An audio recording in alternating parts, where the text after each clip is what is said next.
হ্যাঁ, আজকে 31শে জুলাই 2025 বৃহস্পতিবারের সন্ধ্যায় তাজপুর সমুদ্র সৈকত। বন্ধুরা দেখুন, ফাঁকা ফাঁকা সমুদ্র সৈকত, তাজপুর সমুদ্র সৈকত। এই যে সামনে জুলাই মাসে কিছু জলোচ্ছ্বাস হয়েছিল, অমাবস্যার কোটালে যে ঢেউয়ের তাণ্ডব খেলা খেলেছিল, তার ফলে কিন্তু তাজপুর অনেকটাই ভেঙে চুরমার চৌচির একাকার হয়ে গেছে। আমি আপনাদের দেখাবো। এই দেখুন, পাথরগুলো ভেঙে অনেকটা সেদিকে চলে গেছে। এখানকার স্থানীয় লোকজন, স্থানীয় বাসিন্দা অনেকে তুলে নিয়ে পালিয়ে গেছে সমস্ত কিছু। মাছ, এখানে যে একটা মাছ ছিল, দুপাশে দুটো মাছ, সে মাছটাও ভেঙে গেছে। এবং অবস্থাটা দেখুন, এখানে যে কত সুন্দর করে, এগুলো কিসের সম্ভবত আমি জানি না, আপনারা যারা জানেন অবশ্যই কমেন্ট করে বলবেন। আমি দেখাচ্ছি, আপনাদের কাছে গিয়ে দেখাচ্ছি। এগুলো কিসে? এটা পাথরের না?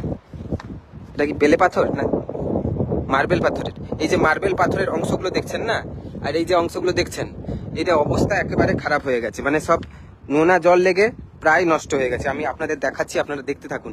আর লাইভটা তাড়াতাড়ি শেয়ার করে দিন। মানে আপনারা তো সমস্ত সময় দীঘার লাইভ দেখেন, তাজপুর সমুদ্র সৈকতের এমন অবস্থা, বিরল চিত্র আপনারা এর আগে হয় কখনো দেখেননি। এই যে সামনের ঢেউটা এসেছিল, ঢেউয়ের ফলে রাস্তার অবস্থা দেখেছেন?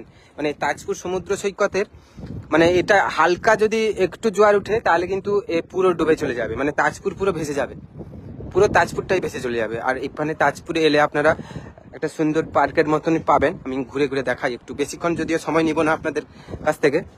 আর তাজপুরটা পুরো, তাজপুরে এলে আপনারা একটা হোটেল পাবেন যেখানে খাবার দাবার সবকিছু রয়েছে। সে সামনেই হচ্ছে ফ্রন্ট থেকে আপনারা গেলে সবকিছু দেখতে পাবেন। এবং ভেতরটায় ঘুরে দেখাচ্ছে। তাজপুরে কোনোদিন যে ফোয়ারা করা হয়েছে, কোনোদিন এই ফোয়ারাতে জল উঠে না।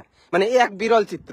মানে এই তাজপুরে কোনোদিনও আজ পর্যন্ত প্রায় আমি যতদিন ধরে হয়েছে, 1 থেকে 1.5 বছর আমি এসেছি, কোনোদিনও এই ফোয়ারাতে দেখতে পাইনি যে এই ফোয়ারাতে জল উঠছে। আর এই মুহূর্তে দেখতে পাচ্ছেন তাজপুর সমুদ্র সৈকতে লাইটিং ফাইটিং, যেহেতু তাজপুরটা অনেকটা ঢালু। আপনারা জানেন যে দীঘার মতন কিন্তু তাজপুরটা এতটাও উঁচু নয়, হালকা ঢালু রয়েছে, যে কারণে হালকা জলোচ্ছ্বাস হলেই কিন্তু তাজপুর একেবারেই ভেসে চলে যায়। তাছাড়া আপনারা দীঘার পাশেই সাইড সিন শঙ্করপুরের মতন তাজপুরও পাবেন। দেখুন সন্ধেবেলাটার চিত্র, ফাঁকা ফাঁকা। জনাকয়েক পর্যটক আসেন, মাঝে মধ্যেই জনাকয়েক পর্যটক আসেন। এবং পাশেই দেখছেন সুন্দর একটা স্ট্যাচু বানানো হয়েছে, ডলফিনও সাজানো হয়েছে। এগুলোতে ফোয়ারা উঠতো, কিন্তু এখন নেই। লাইটিং এর ব্যবস্থা জানি না, একটু সন্ধ্যা হলেই বুঝতে পারবেন আলোর।